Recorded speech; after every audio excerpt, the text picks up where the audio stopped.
Christopher Alexander was saying things in the book where I feel like I had agreed with lots of things that he was saying, like from a long time before, like when I was in college, because I went to art school. But I wish I had found those books then, and I felt like it was something that was like really important and really related to any kind of art, like any kind of creative process. But I had never heard anyone like put the ideas into the kind of very well thought out system that he was describing. So I read all 4 books, and then I've never built really any buildings, but I just feel like as far as being an artist, that it was a really, like I still would, yeah, I'd like to go back and read all those books again, but I just wanted to share about Christopher Alexander, because I think he has like thought about these things very in depth. He kind of says that he thinks of space as being something that's inherently alive, and that you can either, when you were going to change space, if you're going to like build a building, or if you're going to paint a painting or make anything, it's kind of like a process that's similar to a living organism growing. So it's kind of like just like how a plant kind of starts as a seed and then kind of sprouts, and then it like maybe sends out roots, and then it might make the first leaves, and then the first leaves collect the sun, and it makes the next thing. It has like a plan, but it's not like a plan that where everything is known exactly. It adapts as it grows. And so if the plant encounters an obstacle, it like finds a way around, and it might end up looking irregular because of things about the environment that cause it to have to, like if there was a rock in the way, it would go around that rock, or like make its roots kind of like grip the rock, and so it would end up being in a certain shape because of all the environmental factors. So that it's a combination of like a preordained kind of form that it's going towards, but also like an environment that was causing it to have to adapt in a certain way. So he's saying like building or creative process has to be like that. It has to be adapting to the specific environment where it's happening. And sometimes architects might try to pre-plan everything on like a drawing or a computer simulation, and then that is sort of ignoring those environmental factors. So the example would be like this bowl is like the kind of mass-produced object that is kind of like, it was made as a pre-planned thing where they just could make endless exactly the same like that. But this other bowl came from like a living material where it was very irregular, and so it had to very slowly be created, and it has all these different places, like there was a branch there, that became that dark spot. There was not enough material to have a regular shape. There had to be these areas that are just like the exterior of the wood, and other places where the wood was thicker.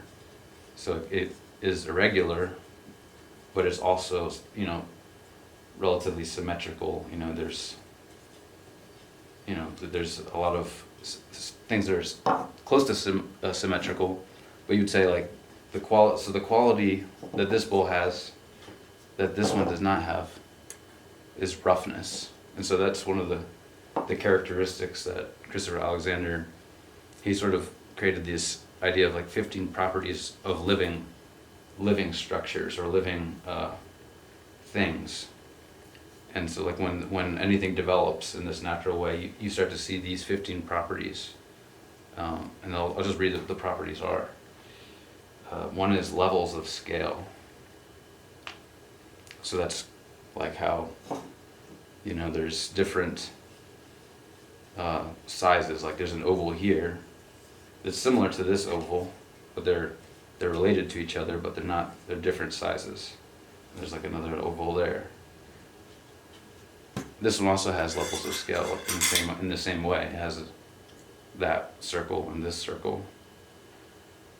Next would be strong centers. So Christopher Alexander also created like an idea where, if you said like space is wholeness, that so we close our eyes and we saw blank nothing.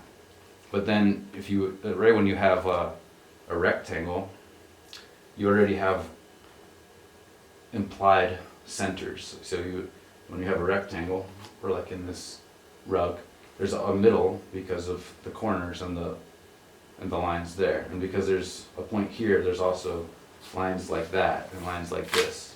So as soon as you have like something something that you can see or recognize any kind of shape, there's all these sort of centers. So once you have like a point, and then that point might develop in some way, this rug would be an example of that. Like it's a geometric division of space, and then the centers would be like, let's say, like those octagons. They have an actual center point, and it kind of like something has developed from there. And as something keeps developing from that center point, all those forms are sort of related to each other, and each one is enhancing each other. So it's kind of like, what is it? You could say the octagon itself is a center, and what is it made of? Other centers. So the centers are just things in space that you can recognize as being separate from other things. So as something develops in a living way, more and more centers appear, and they all must enhance each other, and then the centers become stronger because they're being enhanced. Another quality is boundaries, which is very obvious on the rug, but is also you can also see it lots in buildings. If you've ever seen like a lot of modern houses have fake shutters around the windows, and because like originally the shutters were important, but for a functional use. But then when they stopped using shutters for functional things, they still kept the fake shutters because it is objectively true that they look better with that border around them, and so that's why they kept that. But this rug also has these, rugs are almost like they almost are only borders. Like this is a border, and then there's like that border, but there's all these thin, and that's another example of levels of scale, how there's all these different size borders that enhance. Again, all these borders are enhancing the other things that are there. Alternating repetition is the next one. That's again very, very easy to see in the rug, and also you could see it like in here in New Mexico.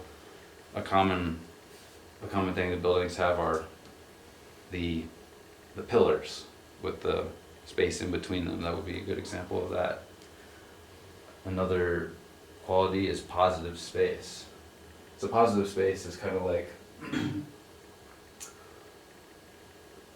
using the example of the borders. Like the borders are a rectangle, but then they contain another rectangular space, and everything is like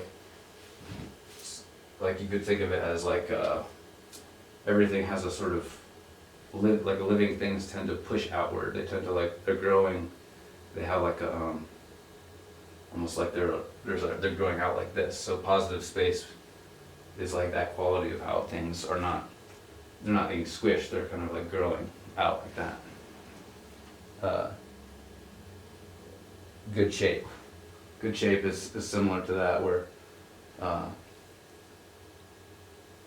all the centers are kind of like you say, like, you know, in a body too, like the body has all these organs. The body has all these like kind of compartments in it, and each one is like pushing outward because it's alive. And they all have like very interesting shapes. They all like are beautiful, beautiful objects in and of themselves. They all contribute to the function of the body, but they also, if you like looked at them as separate things, you'd be like, oh, that's an amazing, this is a beautiful shape. Local symmetries. Local symmetries is kind of related to how I gave the example of the, if a tree were growing out of like a strange like rock or something like that,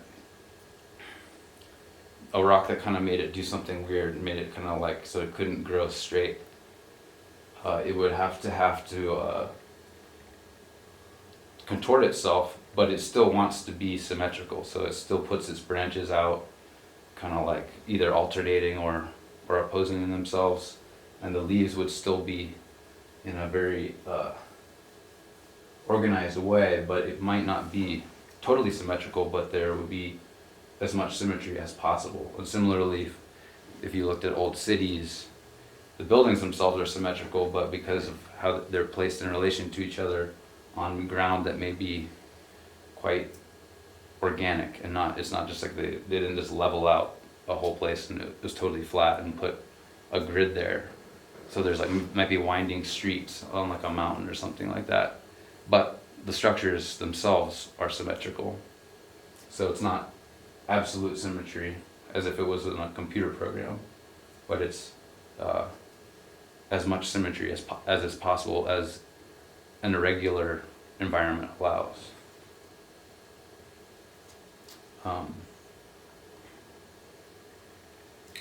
This one's a difficult one to describe. It's called deep interlock and ambiguity. And that's kind of like, let's see if I can find it on this rug. Well, I guess in some ways like something like this, where how this form is going into like where this red, I guess you could call that background. So they're kind of like interpenetrating, and because they're interpenetrating, they're interlocked.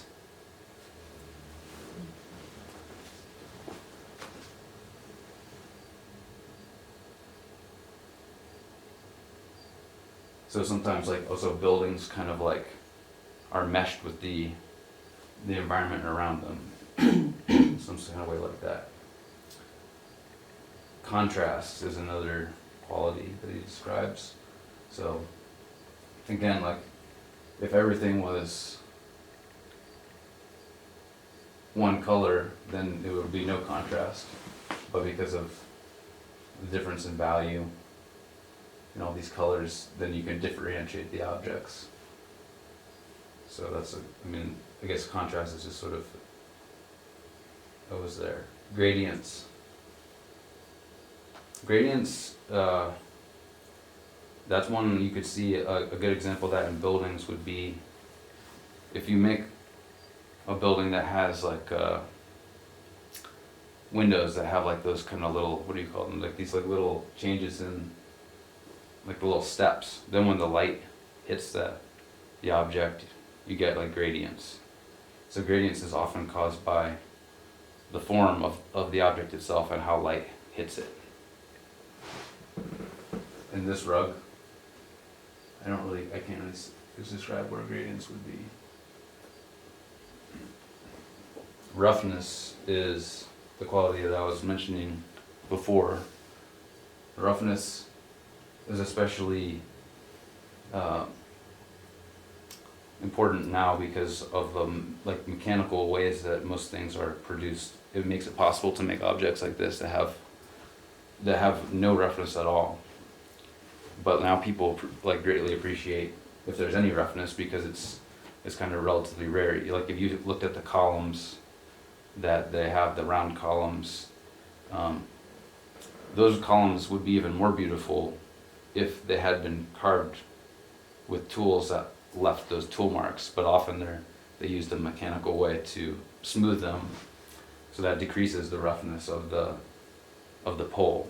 but roughness is kind of also again related to like the irregularities of materials. So if you have a material that has some sort of flaw in it, or maybe in the rug there was like it wasn't like perfectly measured, so there was like sometimes where they had to squish things to get it to fit. Like even things like this would be an example. Like this is closer here than that is there. It's irregular. They made it look. It doesn't look bad because they left enough space, and they were always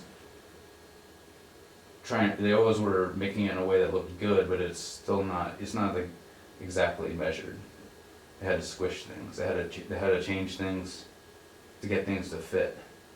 Sometimes they might even have like one of these shapes might not fit at all, so they only go like half or something like that. And as long as it was done in a way that looked good, it didn't really matter that the object had to be distorted or something like that.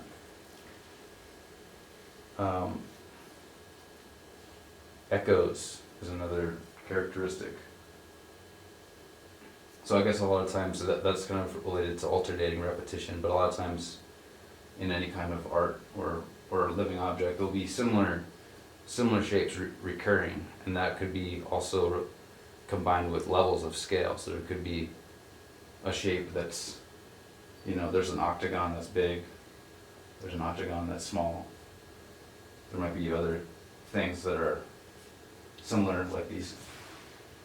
That's not really an octagon, but yeah, some other sort of a shape that's kind of similar in a way to the octagon. Echoes. The void. So the void is where all the shapes came from, but I guess in some ways it's saying that living structures, although they have form, somehow you can still see the void in them. So I guess maybe the more harmonious the object is, the more you can sort of the more you can be aware of the void in that object. So if there were like big mistakes in this rug, you would focus on those mistakes, and that would stop you from being able to be aware that the whole thing is this harmonious whole that came from an emptiness. Quality is simplicity and inner calm.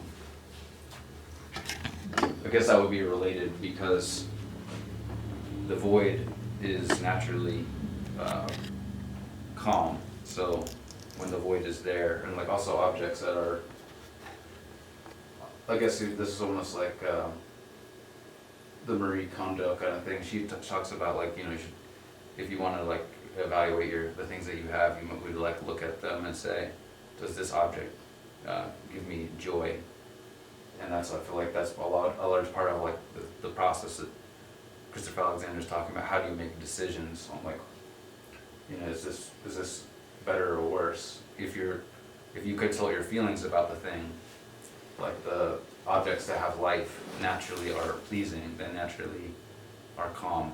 They have like a simplicity. Just making things more and more ornate isn't just like if you're trying to go by just like, I'm just gonna try to make as many living properties in the object as possible, without consulting how that object makes you feel, or how those relationships make you feel, then it won't have simplicity and inner calm. An example of that would be like Baroque architecture. Often is very busy, has very things you might say, beautiful, all these beautiful details, but it might lack that feeling of simplicity and inner calm that you would find in Japanese temples or shaker objects, where they tried to, even though those objects had a lot of life, they weren't very busy, they were as simple as possible.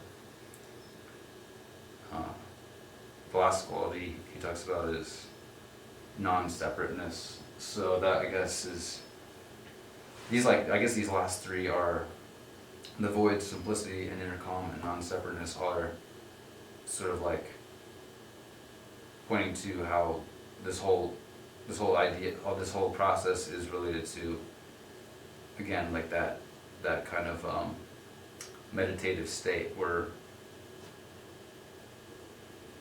you're not labeling things and you're kind of like aware of oneness with it. So not separateness is like, yeah, again, another like transcendent quality of living things where you can sort of see a oneness there.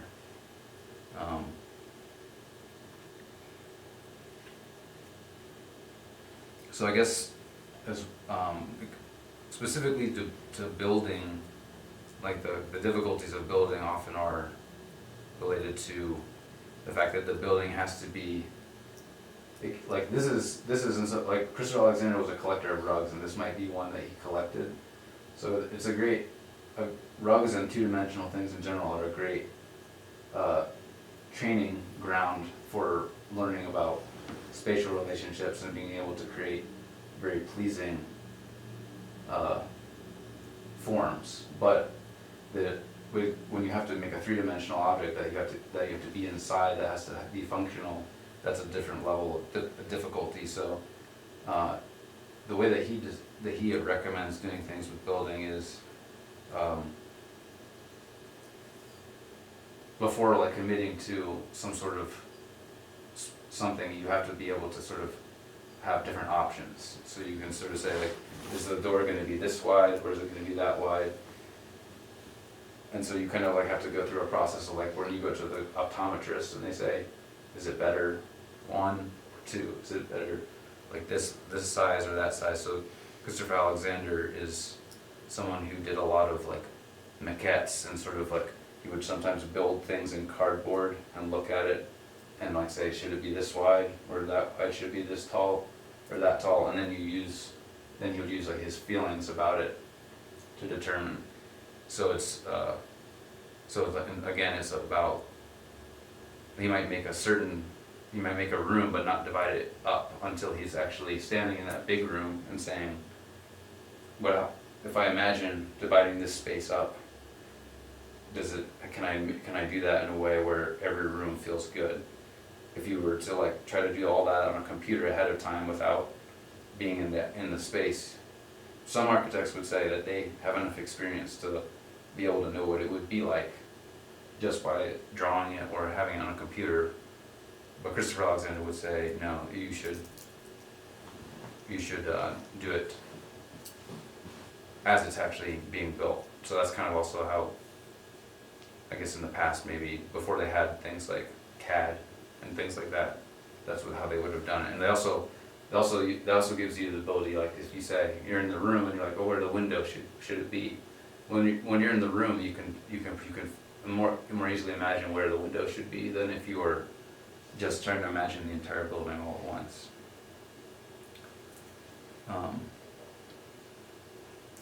Another thing about his process was he did a lot of projects with communities of people, or like another example, he did a school in Japan, like a high school, and the way that he started the project was sort of an interview process. So he interviewed everybody that was a teacher or a student, and he tried to get answers about like what did people really want, what did people really want their experience of going to school to be like. And at first it was actually really difficult because there were so many people who they didn't want to even answer the questions about what they wanted, because they had already sort of had the feeling that the school was not going to be how they wanted it, and so they didn't want to say what they wanted because they didn't want to be disappointed. But eventually, when he was able to interview everyone, it kind of like, it's almost like there was a collective will or a collective agreement on like what they really was important to them, and that was able to be incorporated into the building process, and it led to such a successful result that he talked about how many of the children's parents would like find excuses of like they would want to come there on their days off, and spend time at the school because they had made something that was what those people truly wanted. Like that they wanted to have water, they wanted to have being able to like walk to the classrooms, and the classrooms not being one giant institutional building, but almost like a village where it was like separate. So like when it rained, you had to like go out in the rain to get from one building to the next, which sounds inconvenient, but it was actually a refreshing. That's actually what they wanted. So I think that like all of the projects that he did, whether it was like, you know, for one family or for a community, involved sort of people getting in touch with like what their deepest desires were for how they wanted to live, and like what kind of spaces were the most important to them. And so once knowing what was the most important, that's kind of like, that's what guides the whole development, almost like how the plant, the plant, if it is coming from a seed, you know it's going to grow into an oak tree or well, any kind of certain plant. So it's sort of like there is some degree of like knowing what you want, but then it has to be it has to organically grow. So it was that was a big part of the process for him, was getting people to get in touch with like what would be the ideal thing about their home or about their school.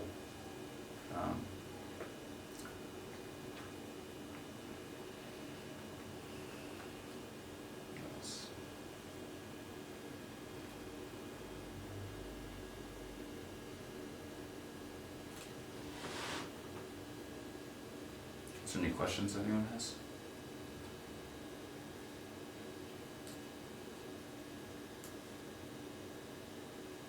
Where was he from?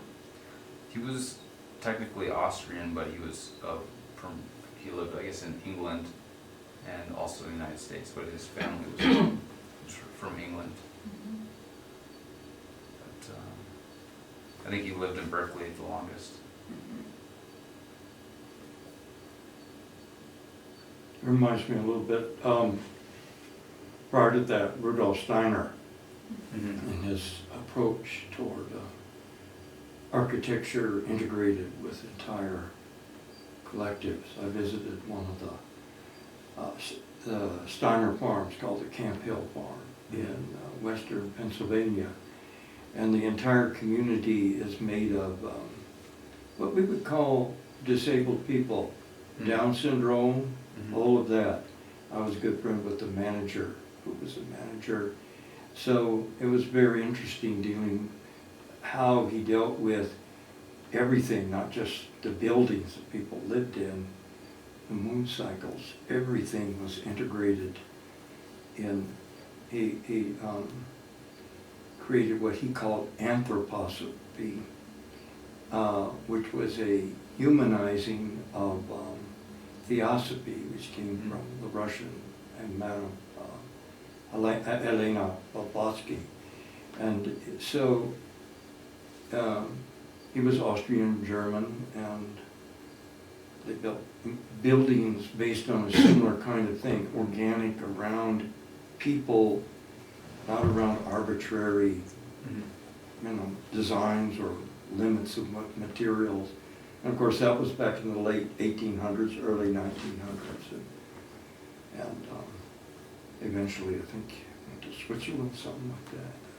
I know, even in like the Waldorf schools, it was like the colors that they would use for each room was pertinent to the development of that age. That's right, yes. And it was like the tools and toys are meant to like flow with life and like help that organic growth.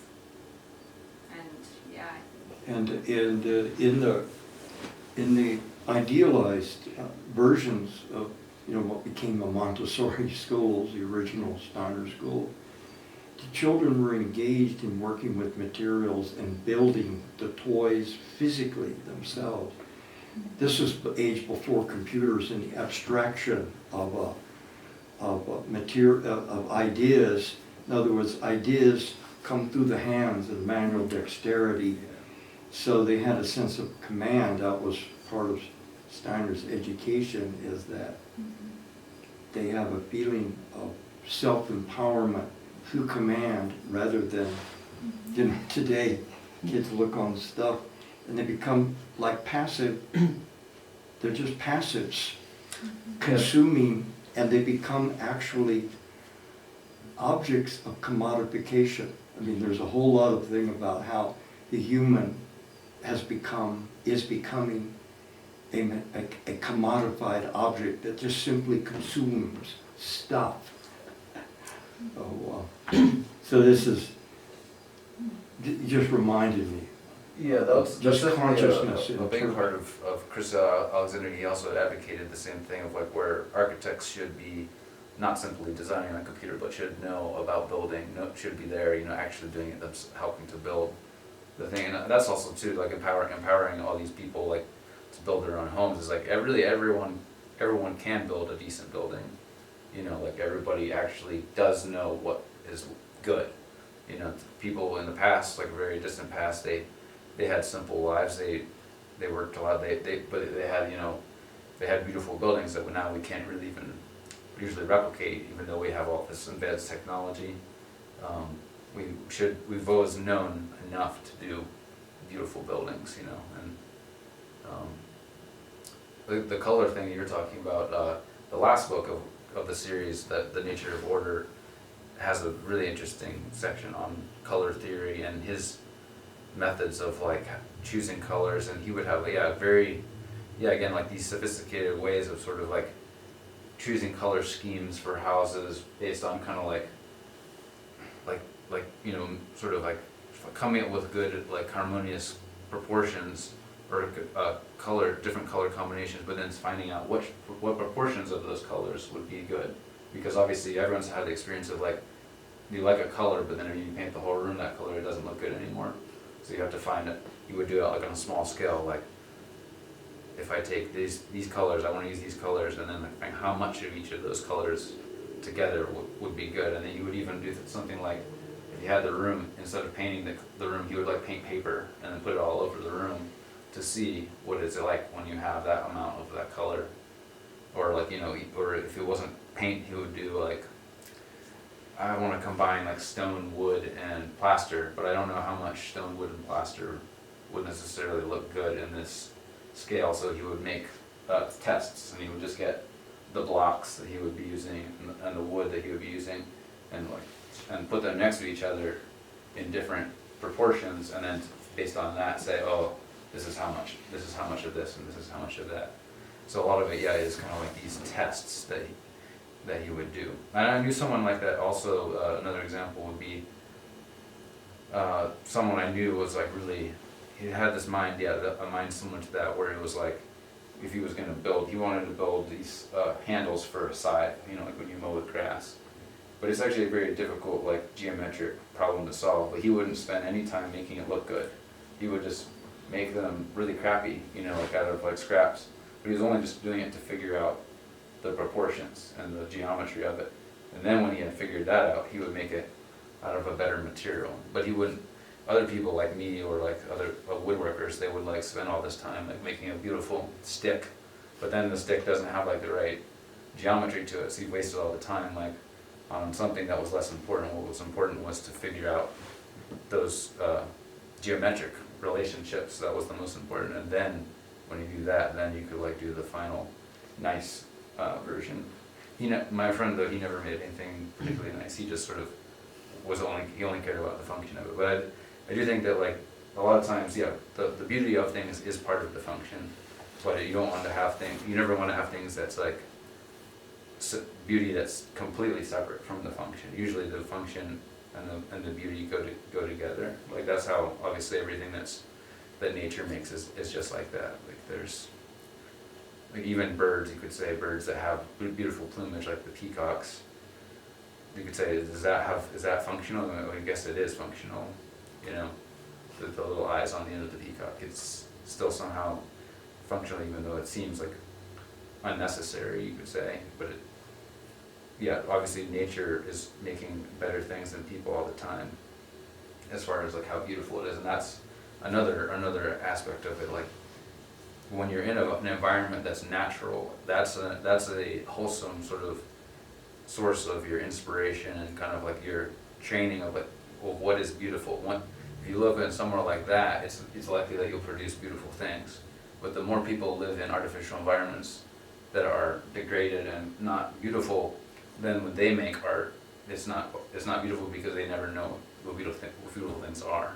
The most beautiful thing is the sky that they can like barely see through this man-made environment where it's mostly images and kind of things that are advertisements and incidental things that weren't really considered as whether or not it was beautiful or not.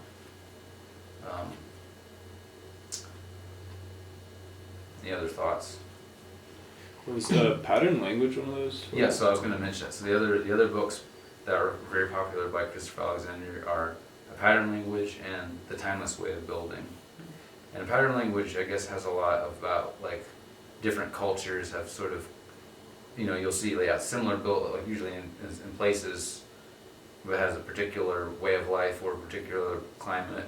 There'll be these certain features of houses that everybody uses because it makes sense for how people live there. So I think a pattern language relates to that too, like modern things like that.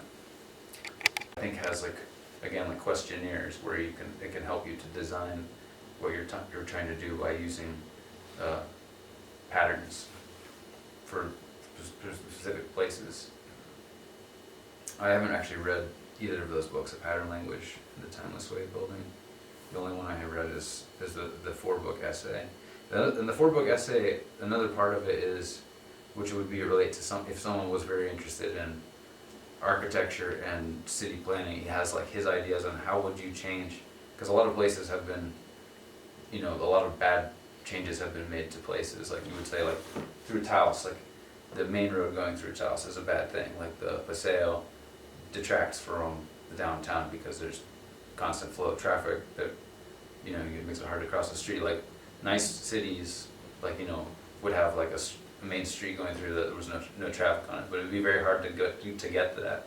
But Christopher Alexander came up with actual processes that theoretically could be used and have been used in some instances to try to fix damages that have happened to a place, and he sort of like creates zones of like what you want. Like again, going back to the idea of proportions, is like a city should have the maximum amount of green space and shared sort of gardens and stuff like that, and good views. So you like have buildings shouldn't block each other and things like that, and so there should be like maximum of pedestrian walkways and a minimum of parking spaces and a minimum of roads that are traveled by cars. So he has like ideas of how you can gradually push places in the direction of something that would be more pleasant and more livable, which like gradually like changing traffic routes so that you can get more pedestrian walkways and more green spaces. And the way that he often when he built big projects, he would do things like create underground parking so that the cars would not be on the street. Which of course an underground parking place is not pleasant in itself, but I guess you can't always have everything. It reminds me of like Olmsted, who designed Central Park. I'm from Buffalo, and he designed Buffalo the city, and it's like meant to be like an orchestra. So there's all of these roundabouts like throughout the whole city where it's like you drive through, and it's like there's so many different like parkways, and it flows like into different park systems. So when you're driving along, it was meant to kind of be this like journey that was very fluid versus just like the direct kind of fastness. It was meant to be enjoyed, and then they kind of chopped it up over time, but there's still so many of those like considerate moments in the city. It's really beautiful. Yeah, again, it does relate to like the body, because the body has its circulation, it has its like pathways, there's so many things like the human body has to do that's like very, like solving all these problems of like what to do with this waste, what to do with all the things. So it's all like harmoniously done. So like that's I guess a lot about, the whole city could be like that too. It's like that's another like rule that Christopher Alexander tried to simplify what he was saying to like the simplest way of saying. I think he said that everything that you make has to be a being, basically. So like you can see that in the rug too. It's like each part is kind of like its own little, like the body is a kind of city, and like there's organs, and then there's like tissues, and there's cells, and like goes in small, but each of those things is like a being. And so if whatever whole it is all made of beings that are harmoniously related to each other, then that's like how you know you've succeeded. And that's also how you proceed if you try to make things have a being-like quality. So again, he would say, another way he tried to get people to agree on things would be, he was saying like, if you listed all these great places, all these great buildings that people have made, there would be similar buildings that people agree were the best. And if you were to take just two objects, say, which of these two objects is better, so there would be disagreement, but if you ask the question in a different way, like you say, well, if of these two objects, like, would you rather be reborn as this one or that one?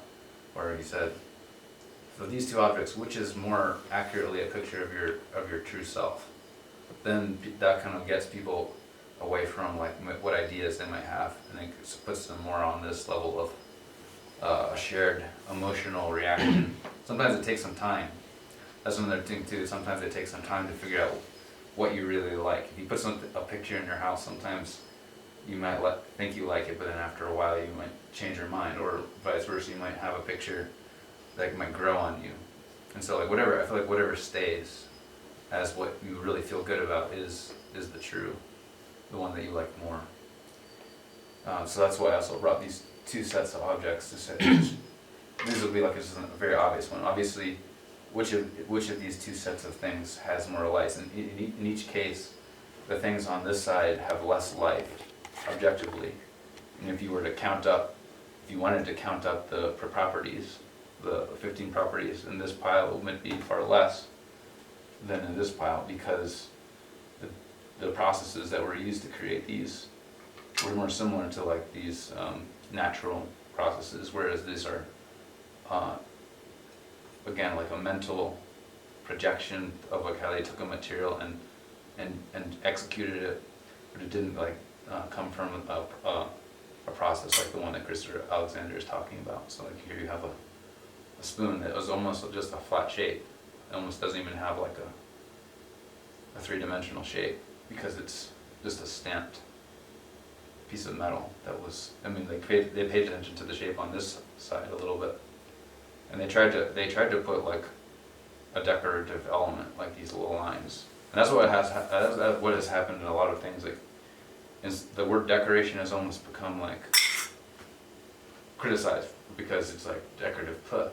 But if something is really decorative, it adds to it. That's what decoration is, like an ornamentation. It's like something that really does contribute to the beauty of something. So it's a very important aspect of building. Christopher Alexander would say that like the decorative elements and small details can actually add a huge amount of life to a building. But when sometimes people make decoration that's referencing decoration without actually achieving decoration, it takes away, because it's something that is not contributing to the beauty of the object, but it actually, when you have a decorative element that isn't decoration, it's almost like worse than having no decoration. But even like in this knife, like these elements, there are these brass pins going through the handle that were never meant to be decorative. They were just, well, maybe they were, I don't know, but they're just there to hold it together. But they actually do function as beautiful decoration because of the different color, and it's not quite symmetrical, but it is a pleasing thing. But there's nothing like that. Someone might think that they like this knife more because it's bright color, but that would be an example of like if you weren't really able to connect with a deeper feeling, you just like a bright color, then so it is possible, I guess that's another thing that's seeing, it is possible to think that you like something that is actually less likable. Just like it's possible to like food that's not very good for you. If you get used to eating bad food, you might like say, I like pizza Lunchables more than I like this, home cooked curry. But so I guess that's part of like what this whole process too is like, yeah, of training yourself to like, I guess it's natural to like things that are better, but you don't know, it's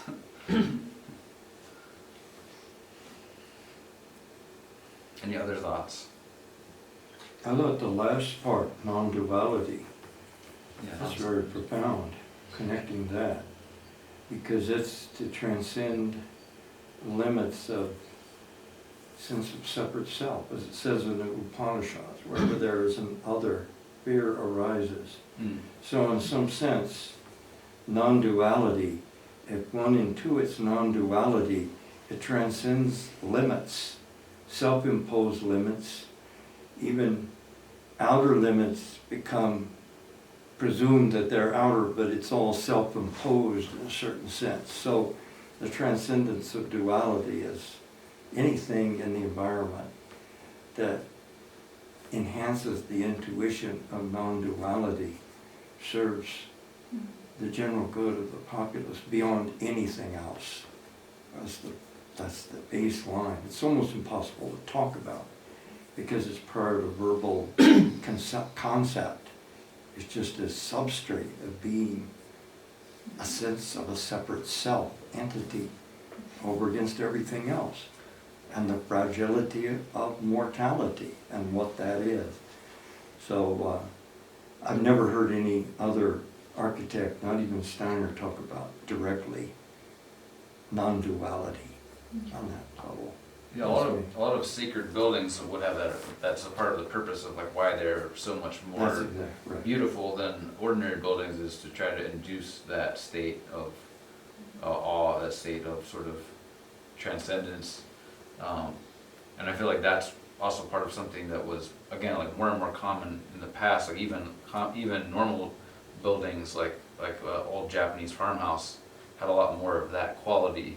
And now even what you would say is like a building that is a sacred space. Often you'll find like churches that aren't very beautiful at all. You know, they're not able to produce that sort of feeling because they, you know, I guess you could say there's lots of reasons why like they can't make the building as beautiful. But I guess that's part of what Christopher Alexander was too, is saying that even though we can't, maybe because of cost and like different ways of how like the process of making buildings has changed a lot, you can still get like really good results with not that much money. You know, it really doesn't take an enormous amount of money to make a beautiful building. It just takes someone who really cares about these things. That's what it takes. I think it is like vision and community that have to like create that harmony that you're talking about, because I think like Darien's saying, it's like you can make a beautiful building, but I think the feeling and the quality, that essence is like something felt. And in order to create that feeling, there has to be that kind of like devotion and presence and like willingness to maintain that, and like community that continues that same kind of like channeled love. Yeah, Like, devotional service to the space. If the one rewinds, especially in studied like England, so you rewind way back, so we get back to more Constantine presumed Christianity and all of that, you'll find that where people might say collected was very much in an intuitive sense of what are called ley lines with the geology. In other words, the earth was considered a living being with functional channels of energy, just like acupuncture, you know, just like channels in the body. And so you might say the village was made to be in sync with that and to serve that. It's interesting how we've become, we've sort of lost that right now. But that is a very interesting to observe what from more, after the Roman Empire took over the whole Christian thing, modified it quite a bit from what it was. It was thought of as being pagan, but the pagans were absolutely in, and many of the pagan societies were matrilineal, matriarchal. The earth was like a mother. So it's just interesting to see how we've evolved. I mean, it was the Roman Empire thing that basically banned all the matriarchal, matrilineal society. Even on this continent, the Dene, they weren't the Navajo. Navajo is a very derogatory phonetic word. It's like nigger, invented by the white man conquering. But the Dene were matrilineal, matriarchal, but the United States government would not communicate with women. So that's you can see that how history has changed in terms of imperial European dominance of which is basically an extension of the Roman Empire. For all that, a lot of people don't realize, but December 25th was the birth date of Mithra, the solar Persian solar god that the Romans were worshiping at the time. Constantine had conquered the known world. His wife is some like a Macbeth thing, so they came up with this Christian thing. When they came up with it, they changed the rose from white to black. They exterminated all the early Christians, and the Romans came into the city of Alexandria, which was ruled by Hypatia, was a queen. The libraries there, the same Roman who canonized the books of the Bibles and became one of the saints, ordered Hypatia dragged behind a chariot, and all the libraries burned and books banned. So that's just a history of where we're at now. That was the destruction of the Earth Mother all the way back then. And we haven't come out of it yet. We've degraded. That's why these conversations, I think, are just important. Yeah, but where it's happening is with, what I call like micro communities, spiritual communities, who are reconnecting. You know, like this, sharing knowledge and building places that are connected with Mother Earth to reconnect with what was prior to repression, domination, and control, to maintain a feudal system of feudal slaves for a few on top. So that's. Well, you're covering a lot of ground there. I know, but this is really what's implied here.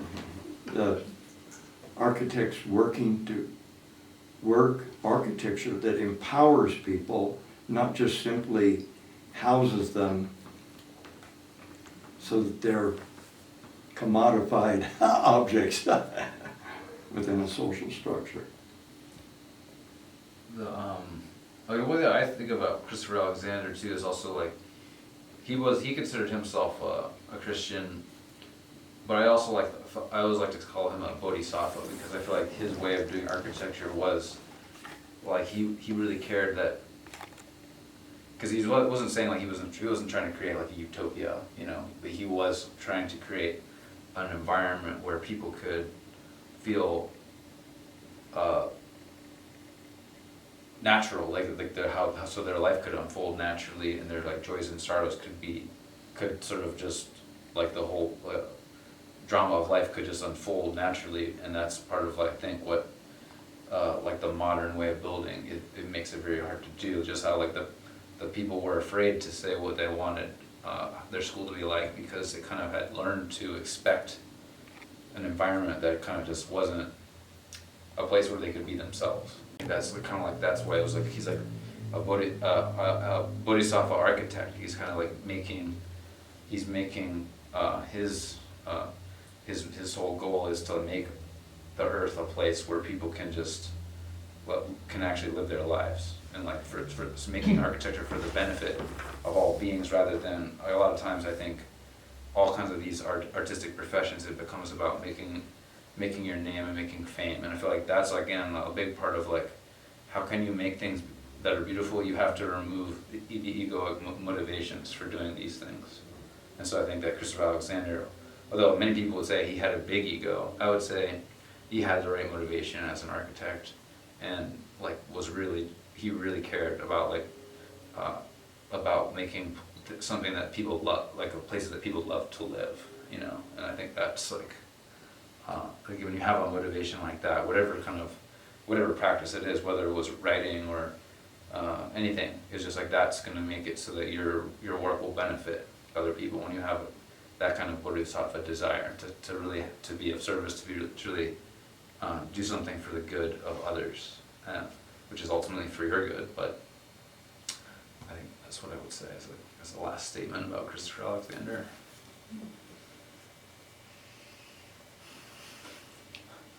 Okay. Thanks for participating too. Like, I appreciate everybody's comments. Thank you.